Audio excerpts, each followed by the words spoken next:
ఓం అస్మద్గురుభ్యో నమః. శ్రీరంగ సింహగిరిదేశికపాదసేవా ప్రాప్తాఖిల ద్రవిడ వేద రహస్య జాతం శ్రీ గౌతమాన్వయజం ఆశ్రిత భాగధేయం గోపాలదేశికమహం శరణం ప్రపద్యే. కౌశికాన్వయ సంజాతం వెంకటార్యతనూభవం వేదాంతాచార్య సత్శిష్యం ఉడయవర్లుమహం భజే. శ్రీమద్వేంకటరంగార్య శిష్యం సత్శిష్య సేవదిం శ్రీలక్ష్మణార్య విబుధం సంశ్రయే ధీవిదీప్తయే. ఓం అస్మద్గురుభ్యో నమః. భాగవత గోష్ఠికి దాసోహాలు సమర్పిస్తూ తిరువాయిమొഴി దివ్య ప్రబంధంలో మనం 4వ పదిలో 2వ తిరువాయిమొഴിలో 9వ పాసురంలో ప్రవేశిస్తున్నాం. 9వ పాసురాన్ని ఒకసారి అనుసంధానం చేసుకుందాం. నంగై మీరు నీరుం ఓర్ పెన్ పెట్టు నల్గినీర్ ఎంగనే సొల్లుగేన్ యాన్ పెట్ర ఏழை செங்கு என்னும் செக்கரம் என்னும் துழாய் என்னும் எங்கனே சொல்லும் ఇరాపగల్ ఎన్ செய்గேன். ఇందులో మనకి తాయిమారు అవస్థలో నమ్మాళ్ళవార్లు వారి యొక్క ఆవేదనని మనకి చెప్తున్నారు. మనం చెప్పుకున్నాం కదా, మనసులో కలిగేటువంటి భావాలను బట్టి ఒక్కొక్క అవస్థ అనే మాటను చెప్పుకున్నాం. నమ్మాళ్ళవార్లుగా ఒక అవస్థ, నమ్మాళ్ళవార్లు స్త్రీత్వాన్ని ఆరోపించుకుని నాయికగా ఒక అవస్థ, పరాంకుశ నాయకి. ఆ అమ్మాయి పడే బాధను చూడలేక తల్లడిల్లే తల్లిగా తాయిమారవస్థ. కాదమ్మా నువ్వు ఆయనకే చెందిన దానివి అని అనన్యార్హశేషత్వాన్ని చెప్పే తోజీ చెలికత్త యొక్క అవస్థ అని చెప్పుకున్నాం కదా. ఇందులో తాయిమారవస్థ గురించి చెప్పుకుంటున్నాం.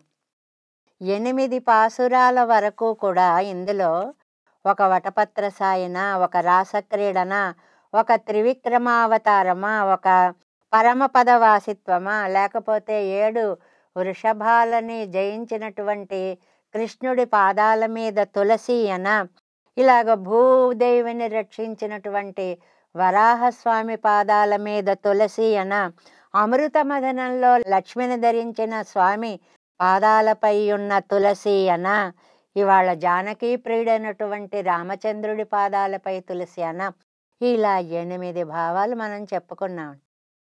వీటన్నిటిలో కూడా విశేషం ఏమిటంటే, ఆయన పాదాల మీద తులసి కావాలి నాకు. నువ్వు మెడలో దిచ్చినా ముడి మీద దిచ్చినా కూడా నాకు అక్కర్లేదు, పాదాల మీద తులసే కావాలి అని. ఈ 9వ పాసురంలో పాదాల మీద అనేటువంటి పదం అనడానికి కూడా ఆవిడికి ఓపిక లేదుటండి.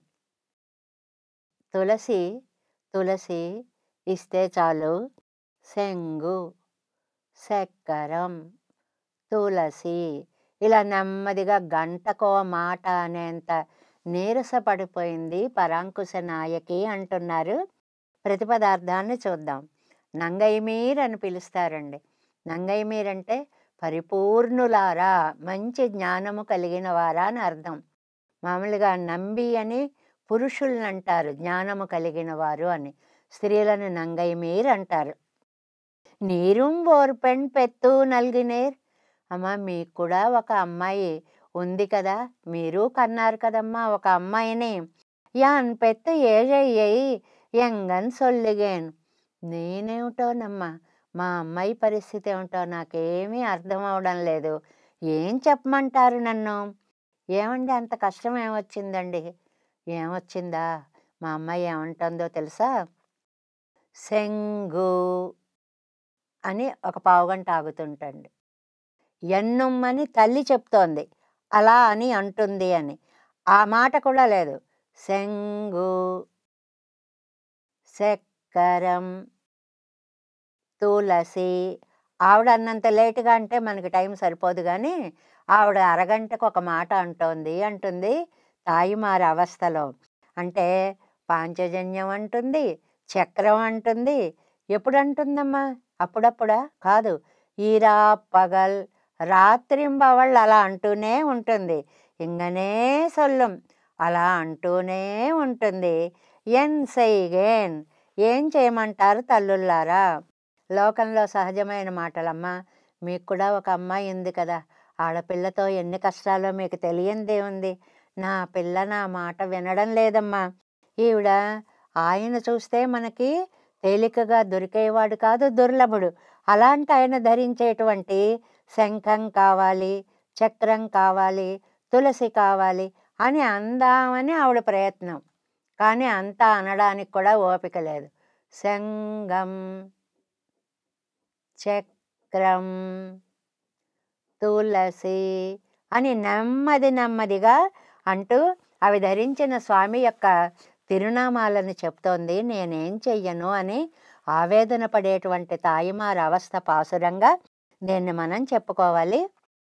ఇందులో పాదాల మీద అనేటువంటి పదాన్ని అనకుండా తులసి అంటే అంత అనే ఓపిక కూడా లేదు. అలా అన్నటువంటి పాసురం ఇది. మరి ఈడు వ్యాఖ్యానంలో నంబిళ్ళయ్య గారు ఎలా అనుగ్రహించారో తెలుసుకుందాము. 9వ పార్ట్ 55వ పేజీ అండి. 9వ పార్ట్. అవనుடைய ఆయుధాదిகளை కాణ వేణం ఎండ్రు సొల్లప్పుకు. అమ్మ, నాకు ఆ శ్రీమన్నారాయణుడు ధరించినటువంటి ఆయుధాలు కావాలే అని అడుగుదామనుకుందిట మనసులో. సరే, పైకి చిన్న మాట వచ్చింట. శంఖం అందిట. ముడియత్ చల్ల మాట్లాదే కావాలి అని పూర్తి చేయలేకపోతోంది. ఆ శంఖం అని అనడానికే ఓ కొండనెత్తినంత కష్టపడుతోంది. మాట అంత బరువుగా, అంత బాధగా, అంత కష్టంగా వస్తుంది. నోవు పడా నిన్నాళ్ ఎన్గిరార్ అలా బాధపడిపోతోంది మా అమ్మాయి. నంగై మీర్ పరిపూర్ణమైన జ్ఞానం కలిగిన వాళ్ళు. ఉంగళ్ పూర్తి మీకేమమ్మా చక్కటి జ్ఞానవంతులు మీరందరూ కూడా. ఇవள் పడుగిర పాడు நான் சொல்ல கேட்டறிய வேண்டி இருக்கிறதே உங்களுக்கு. ఇది ఎంత కష్టపడుతోందో, నేను చెప్పేటువంటి ఆ స్థితి నాకు లేదు, మీకు నేను చెప్పగలనా? మీకు అర్థమయ్యేలా ఇది ఎంత బాధపడుతోందో చెప్పడానికి నాకు మాటలు చాలడము లేదు. నీరుంబోర్ పెన్ పెత్తు నల్గినేర్ మీకు కూడా ఒక అమ్మాయి ఉంది కదమ్మా. నీంగళం ஒரு పెంబిళ్ళయ్యై పెత్తు వళర్కిరిగోళండ్ర మీరు కూడా ఒక అమ్మాయిని కన్నారు, పెంచారు కదమ్మా. ఇలాంటి సమస్య ఎక్కడైనా ఎదురైందా? నాకు ఎంత సమస్య తెచ్చిపెట్టిందో మా పిల్ల. నల్గుగై వళర్కై పెంచడం. చిన్నపిల్లలు కాదు, పెద్దవుతున్నారు.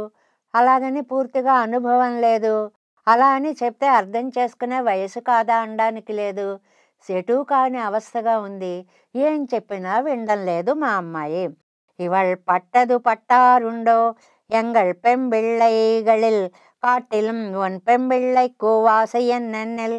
అమ్మో, ఇది పడే బాధ లోకంలో ఎవరూ పడడం లేదమ్మా. ఇది బాధపడే వాళ్ళు ఉన్నారా ఎక్కడైనా? అంత బాధపడుతోంది మా అమ్మాయి. మరీ చెప్తారమ్మా, మాకు అమ్మాయిలు ఉన్నారు. ఎంగళ్ పెంబిళ్ళైகளில் కాటిలం ఒన్ పెంబిళ్ళైకు వాసయ్యన్నెన్నెల్. మా అమ్మాయికి లేనిది మీ అమ్మాయికే ప్రత్యేకంగా వచ్చిన బాధ ఏమిటమ్మా ఇప్పుడు అని ఇరుగు పొరుగు వారు అడుగుతున్నారటండి. ఎంగనే సొల్లిగేన్. అలాగే అడుగుతారని నాకు తెలుసమ్మా. ఇదిగో చెప్తా వినండి. ఇవள் పడి పేచొక్కు నిలమాగిలిరే నాన్ సొల్లువదు. అది పడేటువంటి బాధని నేను పూర్తిగా చెప్పలేను, నా మాటలకు అందేది కాదు. మనం ఎన్ని చెప్పినా చివరికి ఆ మాట అంటాం, అబ్బా నేను చెప్పలేనండి అంత బాగుంది అని. అంటే మన మాటలకు ఆ శక్తి లేదు. అలా మా అమ్మాయి పడే బాధలు చెప్పడానికి నాకు శక్తి చాలదు. యతో వాచో నివర్తంతే అప్రాప్య మనసా సహాయంగిర భగవద్గుణంగళ్ నెలమాయిప్పేసెలం. పరమాత్మకి ఎన్నో కళ్యాణ గుణాలు ఉన్నాయండి. అందులో ఆనందం అనే ఒక గుణం ఉంది. ఇది ఎంత ఉంది తెలుసుకోవాలని వేదమాత ప్రయత్నం చేసి వెళ్ళి వెళ్ళి వెళ్ళి యతో వాచో నివర్తంతే అప్రాప్య మనసా సహా అందుకోలేకపోయింది. ఆ ఆనంద గుణాన్ని వెనక్కి వచ్చేసింది. అలాగా భగవద్గుణங்கள் నిలమాయి పేసலும் భగవంతుడి గుణాలనైనా చెప్పగలమేమో. గుణావగాఢర్పడి పేర్చుక్కు నిలమల్లవిరే. ఇలా గుణాల్లో నిండిపోయి భగవంతుడే సర్వస్వము అనేటువంటి వారి యొక్క బాధని చెప్పడం చాలా కష్టము. ఎందువల్ల సదా పరగుణావిష్ట. ఇక్కడ మనకి ప్రహ్లాదుని యొక్క చరిత్రని తీసుకొని వచ్చారండి. శ్రీమద్ భాగవతంలో ఉన్నటువంటి విషయము అని. ఎందువల్లంటే ప్రహ్లాదుడు సర్వకాల సర్వావస్థలలోనూ ఆ దైవాన్నే తలుచుకుంటూ ద్రష్టవ్య సర్వదేహిభి, అందరూ చూసి ఏమిటి ఈ అబ్బాయి ఇలా ఉన్నాడు అనుకునేవారటండి. ఎలా ఉన్నాడో పోతన గారు చెప్తారు. శ్రీవల్లభుడు తన్ను చేరిన ఎట్టయిన చెలికాండ్రనెవ్వరి చేరమరచు. తనతో ఆడుకోవడానికి శ్రీమన్నారాయణుడు వచ్చాడు అని మీరందరూ ఉండండర్రా అని మిగిలిన వాళ్ళందరినీ పక్కన పెట్టేస్తాటండి. అసురారితనమ్రోల ఆడిన అట్లయిన అసుర బాలురతోడాడమరచు. ఈ అసురారి రాక్షస సంహారి అయిన ఆ దేవాది దేవుడు తనతో ఆడడానికి వచ్చాడు అని వీళ్ళందరినీ దూరంగా వెళ్ళిపోమ్మంటాట. భక్తవత్సలుడు సంభాషించినట్లయిన పరభాషలకు మారు పలుకమరచు. ఎవరేమడిగినా మాట్లాడటండి. ఎందువల్ల భక్తవత్సలుడు మాట్లాడుతున్నట్ట, ఆయనతో మాట్లాడుతున్నట్ట. ఉండండి, నన్ను ఎవరు డిస్టర్బ్ చేయకండి అంటామే. అలాగే ఇంకేం వినిపించుకోవట్లేదటండి ప్రహ్లాదుడు. సురవంద్యుతనలోన చూచినట్లయిన చొక్కి సమస్తంబు చూడమరచు. ఆ స్వామి సాక్షాత్తుగా చూస్తున్నాడు అని అనేటప్పటికీ మిగిలిన ప్రపంచాన్ని తాను చూడడం మర్చిపోయి తనలో ఉన్నటువంటి తనకి కనిపించేటువంటి ఆ దైవాన్నే చూస్తూ ఉంటున్నాడు. అంటే ఒక్క పరమాత్మ భావన వచ్చేటప్పటికీ లోకంలో ఉండేటువంటి సమస్తాన్ని దూరం చేసేశాడు. అంతగా లీనమైపోయాడు ఆ గుణంలో అని చెప్పడం అన్నమాట. హరిపదాంభోజయుగ చింతనామృతమున అంతరంగము నిండినట్లయిన అతడు నిత్య పరిపూర్ణుడగుచు అన్నియును మరచి జడత లేకయునుండును జడుని భంగి. అతనిలో జడత లేదు, బద్ధకం లేదు, కదలని స్థితి లేదు, ఉత్సాహవంతుడే. కానీ కళ్ళకి భగవతత్వం కనపడినట్లుగా ఒక భావన వచ్చేటప్పటికీ లౌకిక ప్రపంచంలో ఉన్నవన్నీ కూడా నాకు అనవసరం అనే భావంతో ఒక జడత్వాన్ని తెచ్చిపెట్టుకున్నాడా అని. ఏమండి, ఎప్పుడండి ఇలా ఉంటాడు? ఎప్పుడైనా ఒకసారా? కాదు కాదు తల్లి, ఏమని చెప్పమంటావు?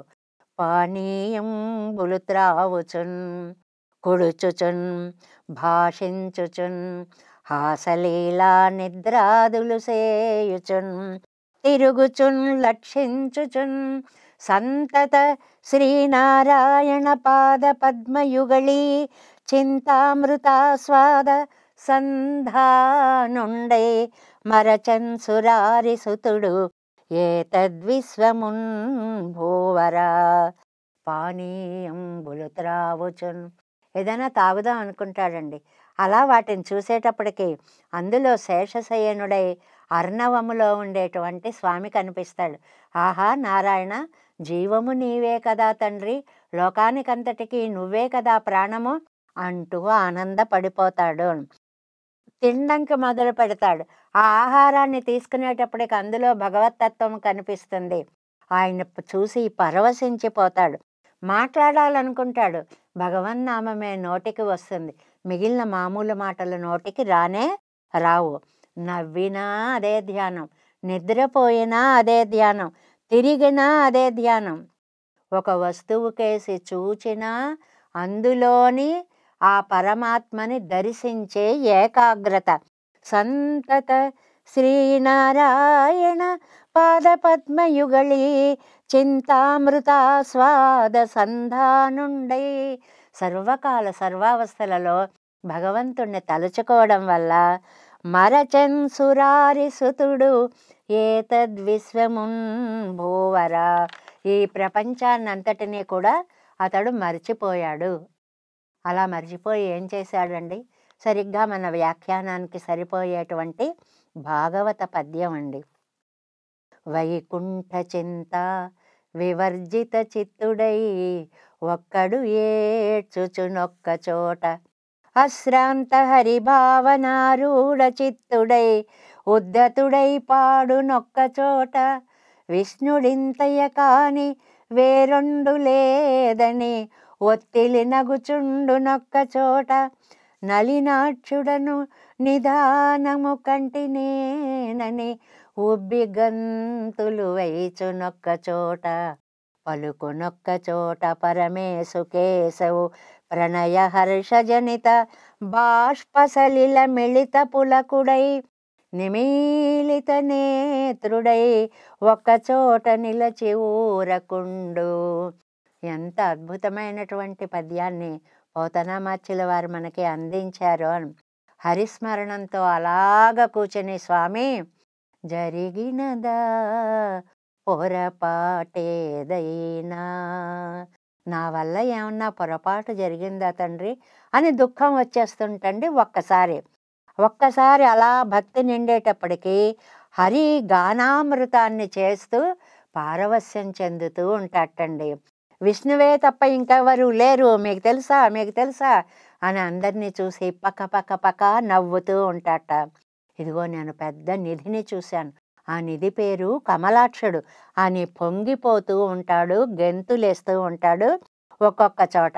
మాధవ మధుసూదన అంటూ మైమరిచిపోయి అలా పిలుస్తూ ఉంటే ఆనంద బాష్పాలు అలా కళ్ళల్లోంచి రాలిపోతూ ఉంటాయిట. అలా కూర్చుని ఉంటాట. ఈ పద్యాలు మనం ఎందుకు చెప్పుకున్నామండి? ఇక్కడ మనకి నంబిళ్ళయ్య గారు సదా పరగుణావిష్ట అంటే ద్రష్టవ్య, ఆయన ఎలా ఉంటాడు అంటే ఆహ్లాద శీతనేత్రంబు పులకీకృతగాత్రవాన్ సదా పరగుణావిష్ట ద్రష్టవ్య సర్వదేహిభి. చాలా అద్భుతమైనటువంటి శ్లోకాలండి. ఆనందంతో అలా కన్నీళ్లు ధారలు ధారలుగా వచ్చేస్తుంటే ఒళ్ళంతా పులకించిపోతుంటాడు. ఇదే భావాన్ని ముకుందమాలలో కులశేఖరులు మనకి చెప్తారు.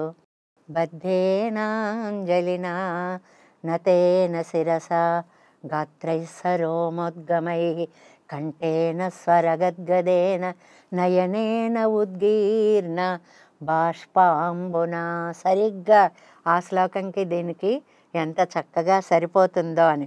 అలాగా ఆనందంతో మునిగిపోయేటప్పటికీ ఏమవుతుంది అంటే యతో వాచో నివర్తంతే అప్రాప్య మనసా సహాయంగిర భగవద్గుణంగళ్ నిలమాయ్ పేసులం. దేవుడి గుణాలనైనా ఇలా ఉంటాయని చెప్పగలం కానీ గుణావగాఢర్ ప్రహ్లాదుడి వంటి గుణాలను తలుచుకునే భక్తుల పడి పెచ్చుకు నిలమెల్లవిరే చెప్పడానికి మాటలు చాలవు. అంత తాదాత్మ్య స్థితిని అనుభవిస్తారు భాగవతోత్తములు. ఇప్పుడు ఈ అమ్మాయి పరిస్థితి అలాగ ఉంది. సదా పరగుణావిష్ట ద్రష్టవ్య సర్వదేహిభి. ఇక్కడ ద్రష్టవ్య అని ఒక మాట అన్నారండి. అది చూసి తీరాల్సిందే, చెప్పడానికి రాదు అంటారండి ఒక మాట. సరిగ్గా అదే మాట అన్నారు ఇక్కడ. కన్నిరుక్కు మత్తనై పోకి పేస ముడియాదు. కళ్ళుంటే చూసి ఆనందించాల్సిందే కానీ చెప్పడానికి శక్తి చాలదు. ప్రియో హి జ్ఞానినోత్యర్థం. మనకి భగవద్గీతలో 7వ అధ్యాయంలో చెప్తాడండి. తేషాం జ్ఞాని నిత్యయుక్తః ఏకభక్తిర్విశిష్యతే ప్రియో హి జ్ఞానినోత్యర్థం అహం సచ మమ ప్రియః. ఆయన జ్ఞాని అనేటువంటి వాడికి నేనెంత ఇష్టడనో నాకు జ్ఞాని కూడా అంతే ఇష్టడు. భగవద్ధ్యానంలో కడుపు నిండినటువంటి భాగవతోత్తములను చూసి కడుపు నిండిపోతుంది పెరుమాళ్ళకి అని చెప్తున్నారన్నమాట. అందువల్ల ఈ పేజీలో ఏమంటారంటే ఎండ్రిరే అవన్ వార్తయ్యం 56వ పేజీ ఫస్ట్ లైన్ అండి. దేశకాల విప్రకృష్టమాన పదార్థంగళై தத்தத்தேசகால விசிஷ்டமாக பெறவேணும் என்கிற இவள் படியின் இந்நாளே పేసలాயிருందదో ఎన్నాలే పేసలాயிருందదో. మా అమ్మాయి ఏమడిగిందండి? ఈ దేశానికి సంబంధించినది కాదు, ఇప్పుడు కాలానికి సంబంధించింది కాదు, ఎప్పుడో కృతయుగంలో, ఎప్పుడో త్రేతాయుగంలో, ఎప్పుడో ద్వారక యుగంలో అప్పుడు జరిగినటువంటి విశేషాలలో ఆ శ్రీమన్నారాయణుడి పాదాల మీద ఉన్న తులసి కావాలి అంటే దేశకాల విశిష్టం, ఎప్పుడవో అన్నమాట. వాటిని నేనెక్కడ తెచ్చి పెట్టగలను? ఎంత బాధపడుతోందో చెప్దామంటే నాకు నోటికి కూడా శక్తి లేదు, అంత బాధపడిపోతోంది మా అమ్మాయి అవి నేను తెచ్చి ఇవ్వలేదని. ఆనాலும் ఎంగళిలిం నీ ఆసన్నై ఎండ్రో. ఆయన ఒక మాట అడుగుతానర్రా, మీరంతా ఫ్రెండ్స్ కదా, స్నేహితులు కదా, స్నేహితులు అన్ని రహస్యాలు చెప్పుకుంటారండి, తల్లిదండ్రులకు కూడా చెప్పరు. అందువల్ల నాకు కూడా కొన్ని విషయాలు తెలియవు. మీరు స్నేహితురాళ్ళు కదా, నీ ఆసన్నై ఎండ్రో తెరింద మట్టత్తై చొల్లి కాణాయన్నా. మీకు తెలుస్తుందేమో కదా, మీకేమన్నా తెలిస్తే నాకు చెప్పచ్చు కదా. ఇలాగంటే స్నేహం యొక్క గొప్పతనాన్ని కూడా సమకాలీనైనటువంటి వాళ్ళు కష్టం వచ్చినా సుఖం వచ్చినా వాళ్ళల్లో వాళ్ళే ఎలా చెప్పుకుంటారు అని. కై మేలే సొల్లిగిరాళ్ళు సెంగన్నం అంటే చేతితో అలా అటు ఇటు అంటే ఏమిటి? మాటతో చెప్పలేనిది. ఇప్పుడు మనం ఏదో అంటాం, ఒకరిని పిలవాలనుకోండి అంటాం, అంటే వాడిని పిలవండి అలా అన్నట్లుగా ఆవిడ కూడాట శంఖం అనడానికి శక్తి చాలడం లెట్ అలాగా ఒక సైగలు చేస్తోందిట. శంగన్నం కాదమ్మా ఏమిటో చెప్పు అందిట తల్లి. శంఖం ఎంతసేపు అందో చెప్పలేం. మలై ఎడుతా పోలే పెరువరుత్తోడే శంగన్నం. ఒక గోవర్ధనగిరిని ఎత్తినంత కష్టం అయిందిటండి శంఖం అనే మాట అనడానికి. మనసు అంత భారం అయిపోయింది అని అర్థం అన్నమాట. అది సాత్మిత్తవారే శక్కరం ఎన్నం. ఆ శంఖానుభవాన్ని అలా పొందిందో ఏమో. ఇంకొక నిమిషం ఆగి మళ్ళీ శక్కరం కావాలి అని కూడా అందు. శక్కరం చక్రం కావాలి అని. మేళవం మాట్టుగిరిళ్ళు ఆవిడ మనస్సుని నేను తిప్పించలేకపోతున్నాను. సొల్లవం మాట్టుగిరిళ్ళు అసలు మాట విందండి. ఏదైనా ఒక మాట వింటే ఏదో ఒకటి చెప్పచ్చు, అసలు వినడానికే ముందు ఇష్టపడడం లేదు. ఇరండుక్కుం నడువే కిడకిరమాలయ్యై నినత్. ఈ రెండిటికి మధ్యలో ఉంది. అంటే మనస్సుని వెనక్కి తీసుకురాలేము, మాటని చెవిలో వెయ్యలేము. ఈ రెండు కూడా నాకు చాలా అసఖ్యాలుగా ఉన్నాయి. తుజా ఎన్నం செங்கு செக்கரங்கள் என்னும் కూరారాజు వెణ్సెంగు ఎన్నం సొల్ల మాట్టుగిరిలళ్ళు. భలే చెప్పారు ఏమండి. రెండు మాటలు ఒకేసారి చెప్పట్లేదా? ఏ రెండు మాటలు? నాకు శంఖం చక్రం కావాలి. అబ్బే రెండు మాటలనే ఓపిక లేదుటండి. శంఖం చక్రం గంట అయ్యాక అది కూడా వెంటనే కాదు అంటోందండి మా అమ్మాయి. ఇంగనే సొల్లుం ఆపత్తు మిక్కవారే ఒరుత్తి శంఖ చక్ర గదా పాణే ఎన్నాళిరే. ఒక ఆవిడికి ఆపద వచ్చినప్పుడు శంఖ చక్ర గదా పాణే అని పిలిచింది కదండి, అందువల్ల అది గుర్తు పెట్టుకుంది. ఎవరండి ఆ ఒక ఆవిడ? ద్రౌపదీదేవి. ద్రౌపదీదేవికి వశిష్ఠ మహర్షి చెప్పారట, అమ్మా 5 భర్తలు ఉన్నారనుకుంటున్నావు, నీకు లోకరక్షకుడు శ్రీమన్నారాయణుడే. ఎప్పుడైనా ఏదైనా కష్టం వస్తే ఆయన్నే తలుచుకో అని చెప్పారటండి.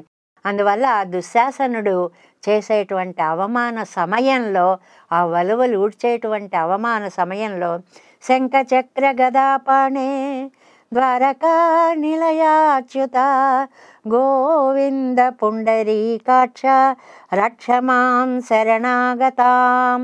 సభాపర్వంలో వస్తుందండి ఇది.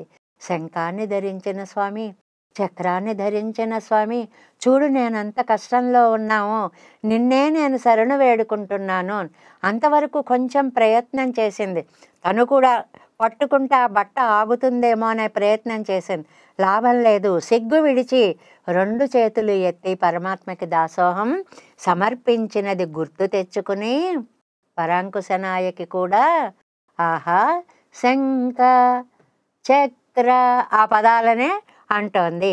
ఇంగనే సొల్లం పోనీ అంటే అందమ్మా, ఏదో ఒకసారి అంది అంతే కదా.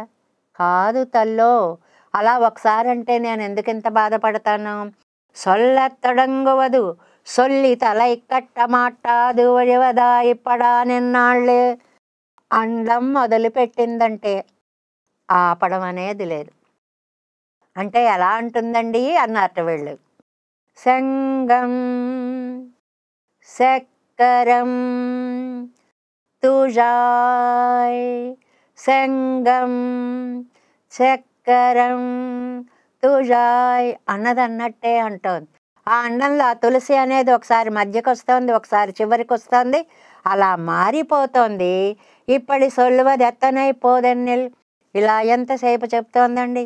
ఈ రాపగల్ రాత్రింబవళ్ళమ్మా. ఏదో ఒకసారి చెప్తే నేను ఇంత పట్టించుకుంటానా. అదే కలవరించేస్తోంది మా అమ్మాయి. సర్వకాలమం ఎన్ సైగేన్ ఇవళై తొడంగినదు సొల్లితలై కట్టపన్నవో.